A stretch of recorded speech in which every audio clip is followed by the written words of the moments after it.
إن الحمد لله نحمده ونستعينه ونستغفره ونعوذ بالله من شرور أنفسنا ومن سيئات أعمالنا. من يهده الله فلا مضل له ومن يضلل فلا هادي له، وأشهد أن لا إله إلا الله وحده لا شريك له، وأشهد أن محمدا عبده ورسوله. يا أيها الذين آمنوا اتقوا الله حق تقاته ولا تموتن إلا وأنتم مسلمون. يا أيها الناس اتقوا ربكم الذي خلقكم من نفس واحدة وخلق منها زوجها وبث منهما رجالا كثيرا ونساء، واتقوا الله الذي تساءلون به والأرحام إن الله كان عليكم رقيبا.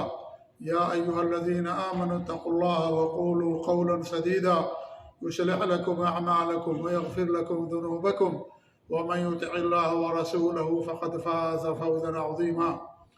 أما بعد فإن خير الحديث كتاب الله، وخير الهدي هدي محمد صلى الله عليه وسلم، وشر الأمور محدثاتها، وكل محدثة بدعة، وكل بدعة ضلالة، وكل ضلالة في النار. فأعوذ بالله السميع العليم من الشيطان الرجيم. بسم الله الرحمن الرحيم. خذوا زينتكم عند كل مسجد وكلوا واشربوا ولا تسرفوا إنه لا يحب المسرفين. وقال رسول الله صلى الله عليه وسلم: من أكل الثوم والبصل والكراث فلا يقربن مسجدنا. وقال أيضا: إذا جاء أحدكم المسجد فلا يجلس حتى يركع ركعتين، أو كما قال صلی اللہ علیہ وسلم. معزز حاضرین جمعہ، آج کے ہمارے خطبے کا دو موضوع ہے. ایک موضوع ہے محرم کے تعلق سے. آج محرم کی 3 تاریخ ہے. اس ماہ محرم کی کیا حیثیت ہے اور ہم کو اس کے اندر کیا کرنا چاہیے، اس موضوع پر انشاءاللہ ایسے ہی مسجد کے آداب اور سلوکیات کے تعلق سے کچھ گفتگو آخر میں کی جائے گی. محرم کا مہینہ بڑا عظیم مہینہ ہے اور اس کی 2 حیثیت ہے. ایک شرعی حیثیت ہے، دوسری تاریخی حیثیت ہے. شرعی حیثیت یہ ہے کہ اور شرعی حیثیت اس کی 2 ہے. ایک حیثیت تو یہ ہے کہ یہ مہینہ حرمت والا مہینہ ہے، تعظیم و ادب والا مہینہ، جیسا کہ اللہ رب العالمین نے فرمایا: ان عدۃ الشہور عند اللہ 12 شہرا فی کتاب اللہ یوم خلق السماوات والارض منها 4 حرم ذلک الدین القیم فلا تظلموا فیہن انفسکم. اللہ فرماتا ہے کہ مہینوں کی تعداد اللہ تعالیٰ کے نزدیک 12 ہے، اسی دن سے جس دن سے اللہ نے آسمانوں اور زمینوں کو پیدا کیا. ان 12 مہینوں میں 4 مہینے حرمت والے ہیں. حرمت یعنی ان مہینوں کے اندر لڑائی کرنا، قتال کرنا، جنگ کرنا حرام کر دیا گیا ہے، اور اس مہینے کی عظمت کا، تقدس کا انسان کو خیال رکھنا ہے. اور 4 مہینے حرمت والے، فلا تظلموا فیہن انفسکم، لہذا ان مہینوں میں اپنے آپ پر ظلم نہ کرو، یعنی گناہ کر کے ظلم نہ کرو. ان مہینوں کی حرمت کی پامالی کر کے اپنے آپ پر ظلم نہ کرو، بلکہ ان مہینوں کا خیال رکھو، ان کے آداب بجا لاؤ اور ان کی تعظیم کرو، اور ان مہینوں کے اندر وہ کام نہ کرو جو آپ کے لیے منع ہے. گناہ کرنا ہمیشہ منع ہوتا ہے، لیکن کچھ مہینے ایسے ہیں جن کو اللہ رب العالمین نے فوقیت دی ہے، فضیلت دی ہے. انہی میں سے یہ مہینہ بھی، یہ 4 مہینے ہیں: ذوالقعدہ، ذوالحجہ، محرم اور رجب کا مہینہ. یہ 4 مہینے حرمت والے مہینے کہلاتے ہیں. جیسا کہ اللہ کے رسول صلی اللہ علیہ وسلم کی حدیث ہے کہ آپ نے فرمایا کہ سال 12 مہینوں کا ہوتا ہے، اور ان 12 مہینوں میں 4 مہینے حرمت والے ہیں. 3 لگاتار آتے ہیں: ذوالقعدہ، ذوالحجہ اور محرم، اور ایک رجب و مضر، قبیلے مضر کا رجب، کیونکہ قبیلے مضر کے لوگ اس رجب کی بہت تعظیم کرتے تھے، باقی اور قبیلے کے لوگ اس مہینے کی تعظیم نہیں کرتے تھے، تو اس لیے ہمارے نبی نے اس مہینے کی نسبت ان کی طرف کر دی. تو یہ 4 مہینے کون سے ہیں؟ ذوالقعدہ، ذوالحجہ، محرم اور رجب کا مہینہ. یہ حرمت والے ہیں، تعظیم اور ادب والے مہینے ہیں. ٹھیک ہے، تو ایک تو اس مہینے کی حرمت یہ ہو گئی، اس مہینے کی ایک فضیلت یہ ہو گئی کہ حرمت والا مہینہ ہے. اور دوسری فضیلت یہ ہے کہ محرم کے مہینے میں روزہ رکھنا بہت محبوب عمل ہے. اللہ کے رسول صلی اللہ علیہ وسلم سوال کیا گیا کہ فرض نمازوں کے بعد سب سے بہترین نماز کون سی ہے؟ تو آپ نے کہا قیام اللیل، تہجد کی نماز. اور جو رمضان کے روزے ہیں ان روزوں کے بعد سب سے بہترین مہینہ کون سا روزوں کے لیے؟ تو آپ نے کہا کہ اللہ کا مہینہ جسے تم لوگ محرم کہتے ہو، یعنی محرم کے مہینے میں روزہ رکھنا یہ ہمارے نبی کا معمول بھی تھا، کثرت سے آپ روزہ رکھتے تھے، اور اس طریقے سے آپ نے فرمایا بھی کہ مصون روزوں کے لیے ماہ رمضان کے بعد جس مہینے کے اندر روزہ رکھنا فرض ہوتا ہے، اس کے بعد مصنون روزوں کے لیے سب سے بہتر مہینہ کون سا؟ محرم کا مہینہ ہے۔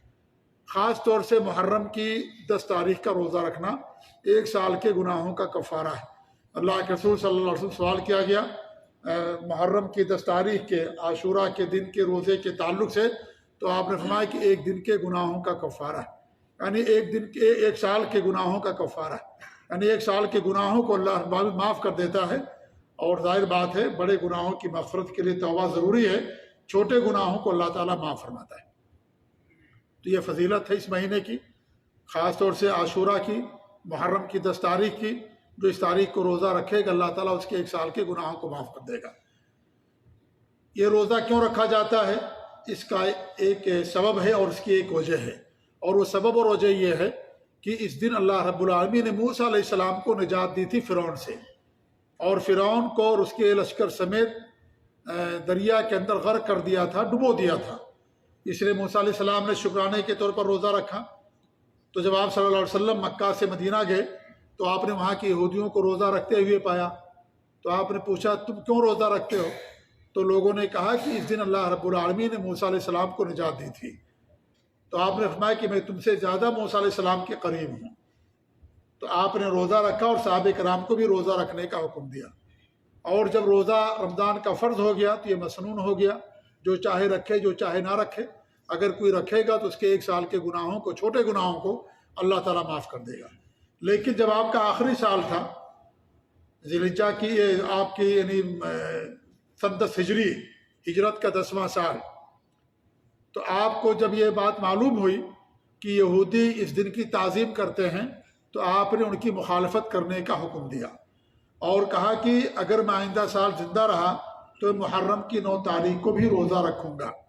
لیکن آئندہ سال آپ زندہ نہیں رہے، سن 11 ہجری میں آپ نے یہ بات فرمائی اور محرم کا مہینہ گزرا، صفر اور ربیع الاول کی 12 تاریخ کو آپ کی وفات ہو گئی۔ تو آپ نے کہا اگر میں آئندہ سال زندہ رہا تو میں محرم کی 9 تاریخ کو بھی روزہ رکھوں گا۔ کیوں؟ اس لیے کہ وہ لوگ یہودی صرف 1 دن کا روزہ رکھتے ہیں، تو ہمارے نبی نے ان کی مخالفت کرنے کا حکم دیا کہ ان کی مخالفت کرو، کیونکہ وہ اعداء اسلام ہیں، اللہ کے دشمن ہیں، لہذا ان کی مخالفت مطلوب ہے ہم سے کہ ہم ان کی مخالفت کریں۔ وہ 1 دن کا روزہ رکھتے ہیں، ہم 2 دن کا روزہ رکھیں گے۔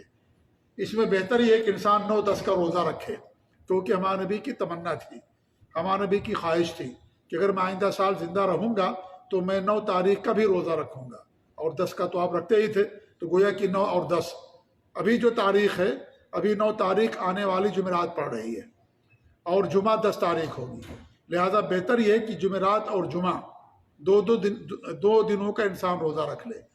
اور جمعرات کے روزے کی ویسی بھی فضیلت ہے، ہفتے کے اندر پیر کا روزہ اور جمعرات کا روزہ، ان دنوں میں اللہ تعالیٰ کے ہاں اعمال جو ہوتے ہیں اللہ کے دربار میں پیش ہوتے ہیں، تو اس لیے ان دنوں کے اندر 2 دن جمعرات اور جمعہ کا روزہ رکھنا 1 سال کے گناہوں کا کفارہ ہے۔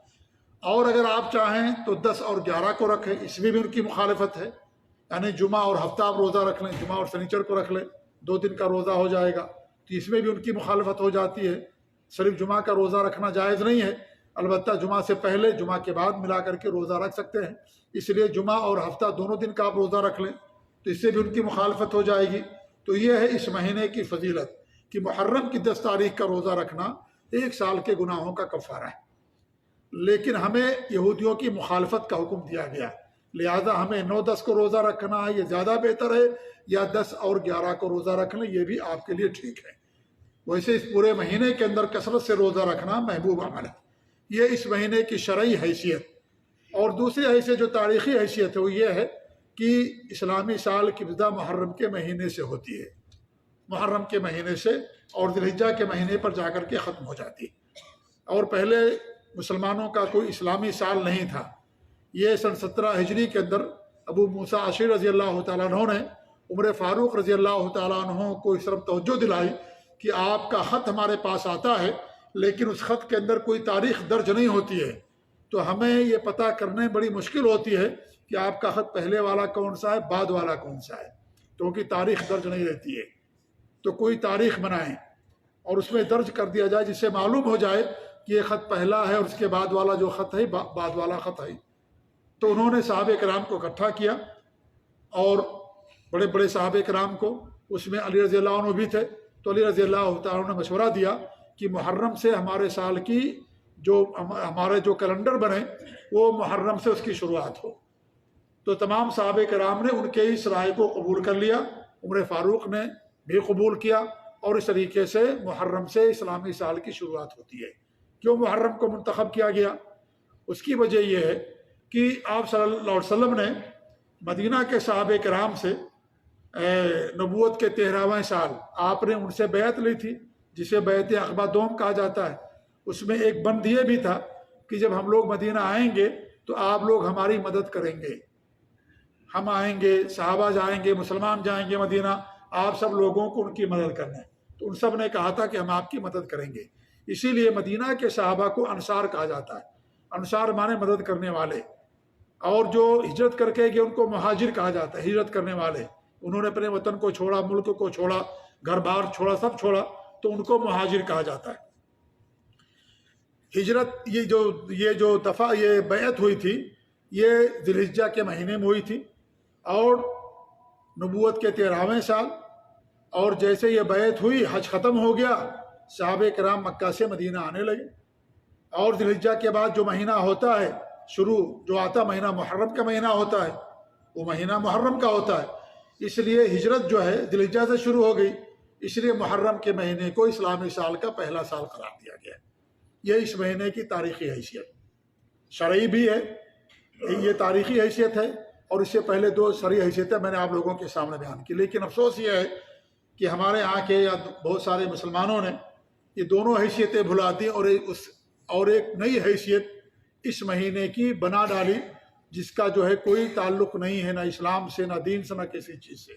اور معاملہ تو یہاں تک پہنچ گیا ہے کہ محرم کے مہینے میں حضرت حسین رضی اللہ تعالیٰ عنہ کی شہادت کو بنیاد بنا کر کے اس مہینے کے اندر لوگ ایسی بہت ساری چیزیں کرتے ہیں جو شرکیہ چیزیں ہیں، شرکیہ بھی ہیں، بدعت و خرافات بھی ہیں، اور لوگ یہ سمجھتے ہیں کہ محرم کی 10 تاریخ کو جو روزہ رکھتے ہیں حضرت حسین کی وجہ سے رکھا جاتا ہے، حالانکہ حضرت حسین کی وجہ سے نہیں ہے۔ یہ حضرت موسیٰ رضی اللہ تعالیٰ، حضرت موسیٰ علیہ السلام کو اللہ رب العالمین نے نجات دی تھی، تو اس وجہ سے اس کا روزہ رکھا جاتا ہے۔ حضرت حسین سے اس کا کوئی تعلق نہیں، اس روزے کا جو محرم کی 10 تاریخ کو روزہ رکھا جاتا ہے۔ یہ مکہ مکرمہ کے اندر مکہ کے مشرکین بھی روزہ رکھتے تھے، جب آپ مدینہ پہنچے تو آپ نے خود روزہ رکھا اور صحابہ کرام کو روزہ رکھا، اور اس وقت جو ہے ان کی ولادت بھی نہیں ہوئی تھی حضرت حسین رضی اللہ تعالیٰ عنہ کی، جب روزہ رکھنے کا حکم دیا گیا۔ اس سے معلوم ہوا کہ اس کا حضرت حسین کی ولادت سے یا حضرت حسین سے کا کوئی تعلق نہیں۔ لوگ محرم کے مہینے ہمارے یہاں شادیاں نہیں کرتے، اگر کسی بچے کی ولادت ہو جائے لوگ عقیقہ بھی نہیں کرتے، کہتے عقیقہ بھی کرنا غلط ہوگا کیونکہ خوشی نہیں منا سکتے اس مہینے کے اندر، عقیقہ بھی نہیں کرتے۔ اللہ نے اولاد دی، نبی کا حکم ہے 7 دن عقیقہ کرو، لیکن عقیقہ لوگ نہیں کرتے۔ جس مہینے ہمارے نبی کی وفات ہوئی ربیع الاول کا مہینہ، اس مہینے میں لوگ خوب کریں گے، کوئی مسئلہ نہیں ہے، شادی بھی کریں گے، عقیقہ بھی کریں گے۔ جس مہینے میں حضرت حسین کو شہید کیا گیا اس میں نہ عقیقہ کریں گے، اور نہ ہی اس مہینے کے اندر کیا کریں گے، اور نہ ہی اس مہینے کے اندر شادی بیاہ کریں گے، نہ کوئی بڑی تجارت، کوئی بڑا کام کریں گے۔ کتنے افسوس کی بات ہے یہ۔ حضرت حسین سے بڑے بڑے شہید ہوئے اسلام کے اندر، حضرت امیر حمزہ تمام شہیدوں کے سردار ہیں، سید الشہداء ہمارے بھی ان کو فرمایا، تمام شہیدوں کے سردار۔ کیا ان کی شہادت پر ماتم منایا جاتا ہے؟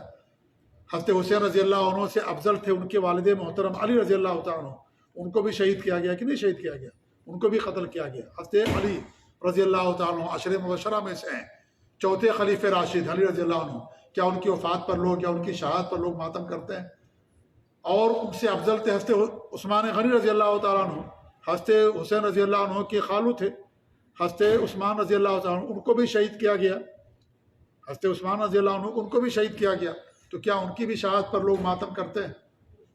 ہمارے نبی کی وفات ہوئی ربیع الاول کے مہینے میں، اور حضرت عمر کو بھی شہید کیا گیا اسی محرم کے مہینے میں۔ حضرت عمر کو شہید کیا گیا محرم کی 1 تاریخ کو، حضرت عمر رضی اللہ عنہ کو بھی شہید کیا گیا۔ جس نے شہید کیا حضرت عمر رضی اللہ عنہ کو، اس پر لوگ جشن مناتے ہیں فارس کے اندر، اور جو شیعہ اور روافظ ہیں، اور حضرت حسین کی شہادت پر لوگ غم اور ماتم کرتے ہیں۔ تو حضرت عمر رضی اللہ عنہ دوسرے خلیفہ راشد ہیں اس کائنات میں، حضرت ابوبکر کے بعد انہی کا مقام اور مرتبہ آتا ہے، ان کو بھی شہید کیا گیا، تو ان سے بڑی شہادت نہیں تھی حضرت حسین رضی اللہ عنہ کی۔ تو یہ جو چیزیں ہمارے یہاں کی جاتی ہیں میرے بھائی، تمام چیزیں بے بنیاد ہیں۔ حضرت حسین رضی اللہ تعالیٰ عنہ اور ان کے بھائی حضرت حسن رضی اللہ عنہ جنت میں نوجوانوں کا سردار ہیں، ان سے محبت ایمان ہے، ان سے بغض رکھنا نفاق ہے، ہمیں ان سے بے حد محبت ہے۔ حضرت حسن حسین رضی اللہ تعالیٰ عنہ سے، پورے آل بیت سے، تمام صحابہ کرام سے سب سے محبت ہے، لیکن محبت کے نام پر شرک کرنا، بدعات اور خرافات کرنا، دیگر صحابہ کرام کو برا اور بھلا کہنا، یہ قطعاً ایسا کرنا جائز نہیں، حرام ہے شریعت کے اندر۔ حضرت حسن رضی اللہ عنہ جنت میں نوجوانوں کے سردار، بڑے مقام، بڑے مناقب ہیں ان کے، بڑے فضیلتیں ہیں حضرت حسین رضی اللہ تعالیٰ عنہ اور حضرت حسن کے۔ ہمارے نبی نے فرمایا کہ جو ان سے بغض رکھے گا اس نے ہم سے بغض رکھا، جو ان سے محبت کیا اس نے ہم سے محبت کی۔ لہذا حضرت حسین سے محبت نبی سے محبت کی دلیل ہے، ان سے بغض رکھنا نبی سے بغض کی دلیل ہے۔ اور کون نبی سے بغض رکھ سکتا ہے؟ جو صاحب ایمان ہوگا۔ جو بغض رکھے گا مومن ہی نہیں ہوگا، مسلمان ہی نہیں ہوگا، جو نبی سے بغض اور جو ہے دشمنی رکھے، عداوت رکھے۔ تو صحابہ کرام سے سب سے محبت ہے، حضرت حسن حسین سے، علی سے، حضرت عثمان سے، تمام صحابہ کرام سے، جو بھی صحابی ہمارا سب سے محبت ہے۔ یہ نہیں کہ ایک صحابی کو ہم نے لے لیا، دیگر صحابہ کو چھوڑ دیا، جیسا کہ روافظ کرتے ہیں۔ علی سے محبت کریں گے، حضرت حسین اور حضرت عثمان اور حضرت عمر سے نفرت، ابوبکر سے نفرت کریں گے، انہیں کافر تک کہتے ہیں۔ تو یہ ساری چیزیں غلط ہیں، حرام ہے شریعت کے اندر۔ صحابہ سے محبت ایمان ہے، جو صحابہ سے نفرت کرتا ہے اس کے وہ گویا کہ منافق ہے، جیسا کہ ہمارے نبی صلی اللہ علیہ وسلم نے فرمایا۔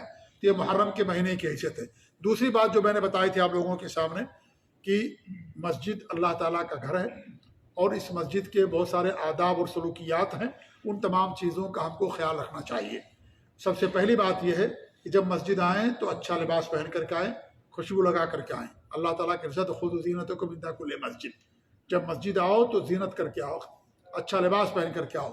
کچھ لوگ جو ہے گندے لباس میں، ایسا موزہ ان کا رہتا ہے، کئی دن سے پہنے رہتے، موزے سے بدبو آتی ہے، غسل کر کے نہیں آتے ہیں، پسینے سے شراب اور اسی کپڑے کے اندر پہن کر کے، سونے والے لباس کے اندر، جس لباس کو پہن کر کے انسان سوتا ہے اسی کے اندر انسان کبھی کبھی آ جاتا ہے۔ تو یہ مسجد کے آداب کے خلاف ہے۔ مسجد اللہ تعالیٰ کا گھر ہے، آپ جب نماز میں ہوتے ہیں تو اللہ تعالیٰ کے سامنے ہوتے ہیں۔ جب انسان کسی بڑے آدمی کے سامنے ہوتا ہے تو اچھا لباس پہن کر کے جاتا ہے، تو اچھا لباس پہن کر کے ہمیں خوشبو لگا کر کے، نہا دھو کر کے، غسل کر کے انسان کو آنا چاہیے۔ نمبر 2، ہمارے نبی نے فرمایا ہے کہ من اکل البصل والثوم والقراص فلا يقربن مسجدنا، جو کچی پیاز، کچی لہسن یا اس طریقے سے پیاز اور لہسن کے پتے کھا کر کے آئے، قراص کہتے ہیں جو پتا ہوتا ہے، اس کو کھا کر کے انسان آئے، پیاز اور لہسن کے، ان کو کھا کر کے انسان آتا ہے تو آپ فرماتے ہیں ہماری مسجد کے قریب نہ آئے۔ فإن الملائکۃ تتعذی بہ مما تتعذی منہ یا بہ بنو آدم، کیونکہ فرشتوں کو ان باتوں سے تکلیف ہوتی ہے، اذیت پہنچتی ہے، جن باتوں سے انسانوں کو اذیت پہنچتی ہے، فرشتوں کو تکلیف پہنچتی ہے اگر کوئی آدمی بدبودار چیزوں کو آ کر کے آتا ہے۔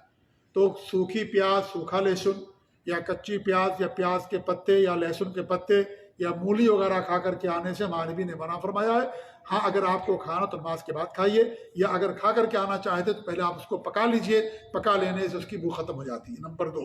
نمبر 3، جب مسجد میں آئیں سکون کے ساتھ آئیں، اطمینان کے ساتھ آئیں، دوڑتے ہوئے نہ آئیں، ہمارے نبی نے اس سے منع فرمایا۔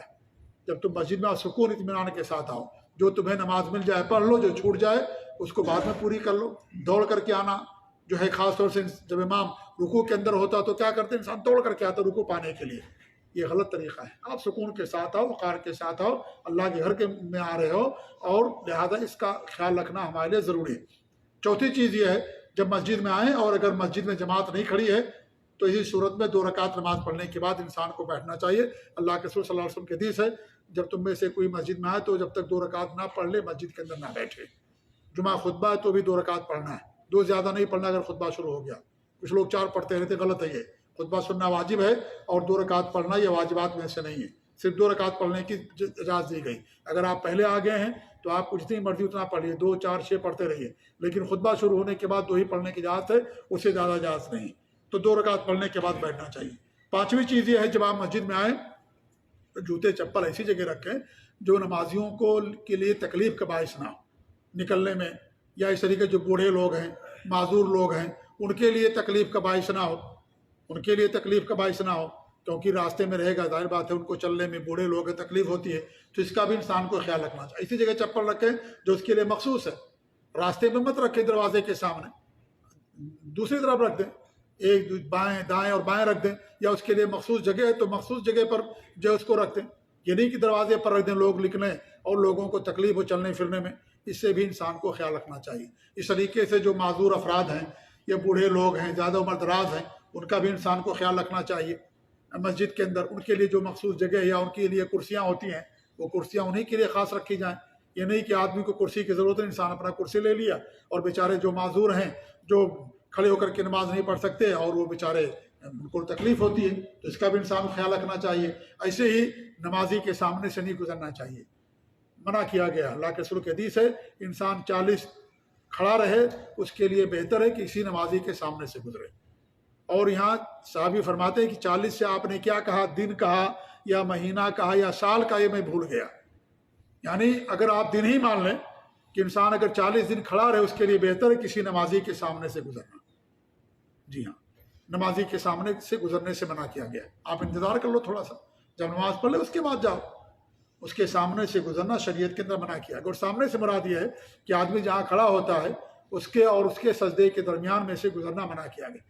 اگر ایک شخص آگے سے گزر رہا ہے تو گزر سکتا ہے، جی ہاں، اگر ایک شخص آگے سے گزر رہا ہے تو گزر سکتا ہے۔ ایسی مسجد کے آداب میں سے یہ ہے کہ مسجد میں قرآن رکھا رہتا ہے، آپ قرآن لے پڑھیں اس کو، قرآن کو اسی جگہ پر واپس کر دیں، اسی جگہ پر قرآن کو واپس کر دیں۔ قرآن یہ مسجد کے لیے وقف ہوتا ہے، قرآن یا اس کے اندر جو بھی کتاب ہوتی ہے اس کو اپنے گھر لے جا کر کے نہیں پڑھ سکتے آپ، کہ ہم گھر لے کر کے چلے جائیں گے۔ مسجد کے لیے وقف ہوتا ہے، یہ مسجد کے لیے وقف ہوتا ہے، اس لیے مسجد ہی کے اندر آپ اس کو فائدہ اٹھا سکتے ہیں۔ اس کو آپ گھر لے جا کر کے کہ ہم گھر لے جائیں گے، گھر جا کر کے اس کو پڑھیں گے، ایسا کرنا جو ہے یہ درست نہیں ہوتا ہے۔ تو یہ مسجد کے آداب ہیں جن آداب کا جو ہے انسان کو خیال رکھنا چاہیے۔ ایسے ہی مسجد کے اندر دنیاوی گفتگو کرنا منع کیا گیا ہے۔ مسجد اللہ کا گھر ہے، یہاں دین کی بات ہونی چاہیے، اللہ اور اس کے رسول کی بات ہونی چاہیے۔ دنیاوی گفتگو کرنا، تجارت کی گفتگو کرنا، بیع و شرع، خرید و فروخت کرنا، اس طرح کی چیزیں شریعت کے اندر منع کی گئی۔ ہمارے نبی نے فرمایا ہے کہ اگر تم میں سے کوئی آدمی مسجد کے اندر خرید و فروخت کرتا ہے تو یہ دعا کرو کہ اللہ تعالیٰ اس کے مال میں برکت نہ دے، تجارت میں برکت نہ دے۔ یا اس طریقے سے کوئی چیز گم ہو جائے، ہمارے نبی نے منع کیا ہے، اس کا اعلان نہیں کیا جائے گا۔ آپ کا اقامہ گم ہو گیا، پرس گم ہو گیا، موبائل گم ہو گیا، یہاں رکھ دیا جائے گا، آدمی آ کر کے ڈھونڈ کر کے یا دیکھ کر کے لے سکتا ہے، لیکن اعلان نہیں کیا جائے گا کہ بھائی کسی کا اقامہ گم ہو گیا، کسی کا جو ہے پاسپورٹ گم ہو گیا، یا کسی کا کوئی سامان گم ہو گیا اور وہ ہمارے پاس آ کر کے لے لیجئے۔ اعلان کرنا ہمارے نبی نے اس سے منع فرمایا ہے۔ تو یہ مسجد کے آداب میں سے بہت سارے لوگ اعلان کر دیتے، یا اس طریقے سے امام سے آ کر کہیں گے کہ بھائی آپ اعلان کر دیجئے مجھے یہ جو ہے موبائل ملا ہے، مجھے اقامہ ملا نہیں، یہاں رکھ دیا جائے، جس کا ہوگا وہ آئے گا اور اپنا لے لے گا، لیکن اعلان نہیں کیا جائے گا مسجد کے اندر، کیونکہ یہ مسجد اللہ تعالیٰ کا گھر ہے، اللہ کی بات کے لیے بنائی گئی ہیں، لہذا دنیا کی کوئی بھی گفتگو کرنا یہاں پر جو ہے منع ہے شریعت کے اندر۔ اللہ تعالیٰ سے دعا ہے کہ اللہ رب العالمین ہمیں ان تمام آداب کا خیال رکھنے کی توفیق عنایت فرمائے۔ اللہ رب العالمین ہمیں اپنے نبی کی سنت اور شریعت پر قائم رکھے، اور اس مہینہ جو ماہ محرم کا مہینہ ہے، اس مہینے کے اندر اللہ رب العالمین ہمیں نیک اعمال کرنے کی، روزہ رکھنے کی توفیق دے۔ اللہ رب العالمین ہمارے گناہوں کو معاف فرمائے، اپنے نبی کی سنت اور توحید پر قائم رکھے، آمین رب العالمین۔ بارک اللہ علی ولکم فی القرآن العظیم ونفعني وإياكم بالآیات والذکر الحکیم، انہ تعالی جواد کریم ملک بر رؤوف رحیم۔